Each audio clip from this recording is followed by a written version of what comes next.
So recently I picked up a Starrett number 254 height gauge, fairly cheap in used condition, and although I use it some, for the most part it sits on my workbench in harm's way collecting dust. And it doesn't fit in my workbench drawers, it's too tall. So I want to custom build a box for it. I've been thinking for some time about building a box that has box joints on all 12 edges. But until now I've never had a good excuse to do that. Here's my chance. So this is going to be made out of 3/8 inch plywood with box joints all the way around.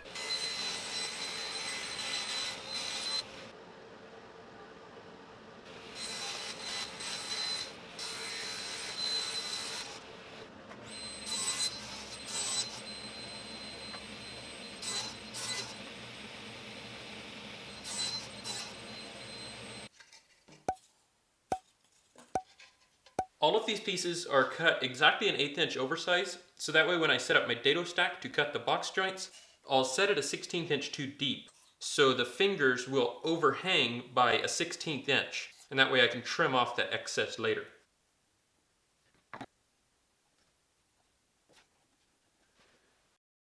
I usually don't bother with marking out my box joints, I just cut them, but in this case there's one notch here that's a 1/2 inch wide, while all the others are just 3/8.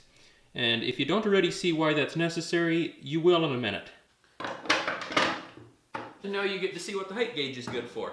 I want to set this to 7/16, and that is perfect. I'm just going to check my blade width by cutting this, and then I'll see if this piece of keystock fits in there.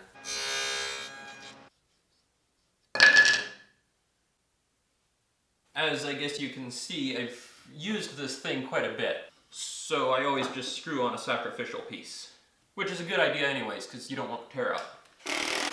Now I could potentially cut this entire joint in one go, one finger at a time until I get all the way to here, but I don't think that would be very safe because this end isn't very stable out here. Instead, I'm just going to cut halfway across and then flip this around. It'll be pretty easy to get it lined up again. You'll see. I can cut both pieces at once.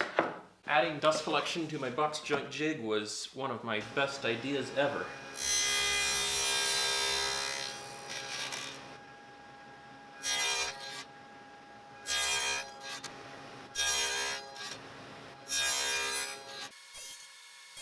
Okay, I'm over halfway, so I'm going to flip them around now and try to get them lined up again, making sure to leave at least one clamp on at all times so they don't shift. You see how I have these cuts in here. Here's my keystock. So I can just stick that in one of these and use that to reference this back on here. Should be pretty accurate, I think.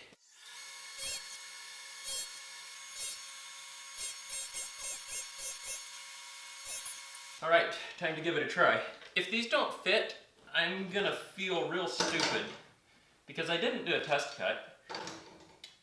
That should be enough to make me feel stupid right off the bat. Oops. You can see they are just too tight. It's not because of flipping them around and restarting. They are just actually fitting too tight. So I guess I will add a shim to my dado stack and try again.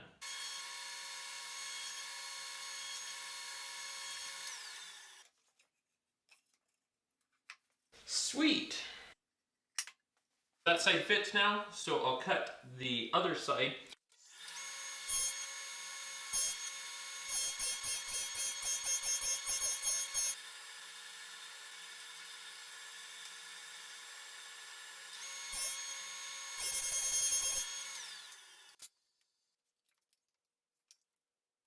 Awesome.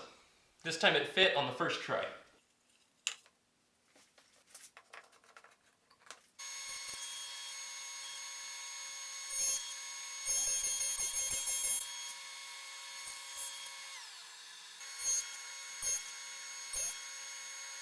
So that's the top and bottom done.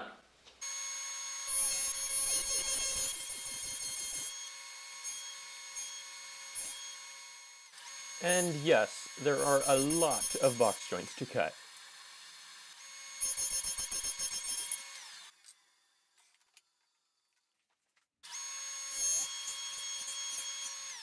Notice this finger, again, is a 1/2 inch wide instead of the 3/8 like all the others.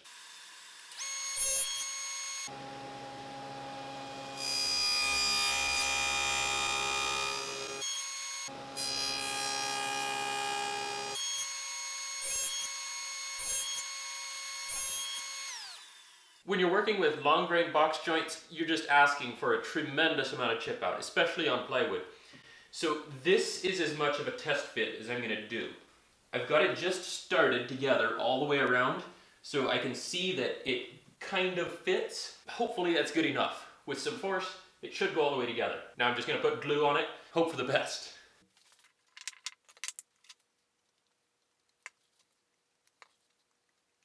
Might not be doing the cleanest looking glue job, but I have to work fast because all joints have to go together before any of them dry.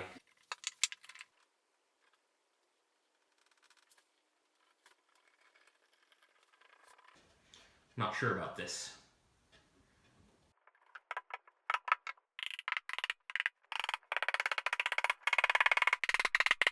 Well, that wasn't half bad. That actually worked.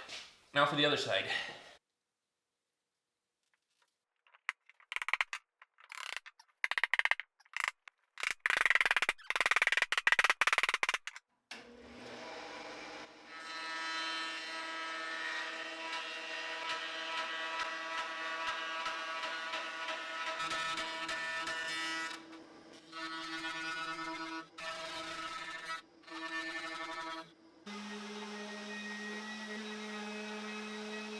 So now I'll cut the box open into two halves and you can see what I hid inside of there. And in case you hadn't figured it out by this time, this is what that extra wide finger is for. I'm going to take an 1/8 inch out with the blade, so that will leave a 3/8 box joint that'll look even all the way across.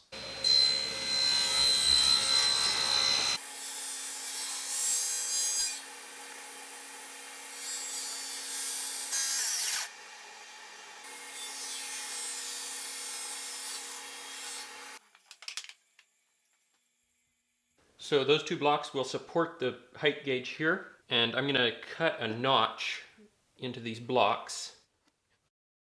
And that way the top surface of the bar will sit flush with the top surface of these. And then since there's this space right here, I cut this piece of 3/8 plywood, so that compartment can be used to store accessories that go with it or whatever.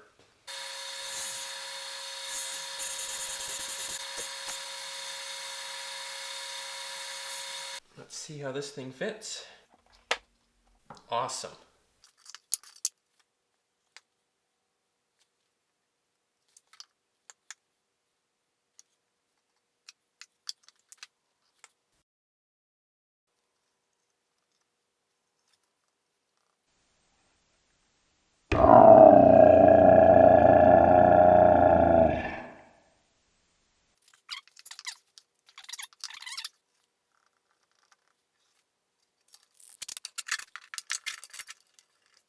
Now I need some long reach clamps to clamp this out here in the middle. I wonder if there's anywhere where I could get some plans for some. This thing's kind of a mess right now.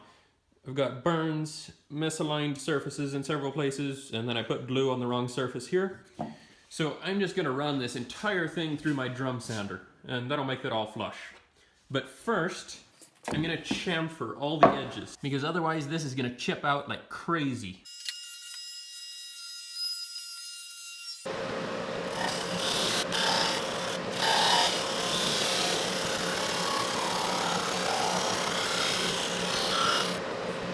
Okay, that made it look way better. Now I'm gonna put a continuous hinge on the back. I think it'd look best if this hinge was recessed so that it would fit flush. I'll just square out these ends with a knife.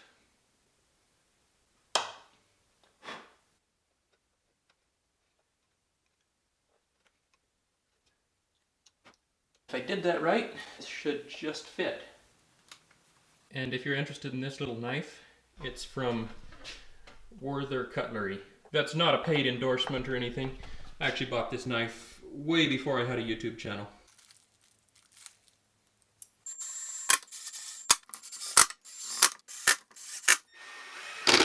I should probably be pre-drilling these, but if I did, then I would have to say the word pre-drill, and that would probably start an argument in the comments, so.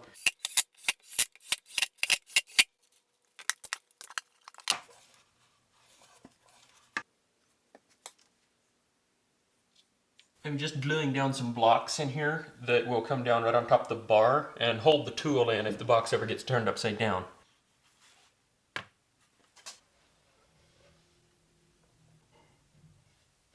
And to finish this off, I'm going to put a couple of draw catches on it.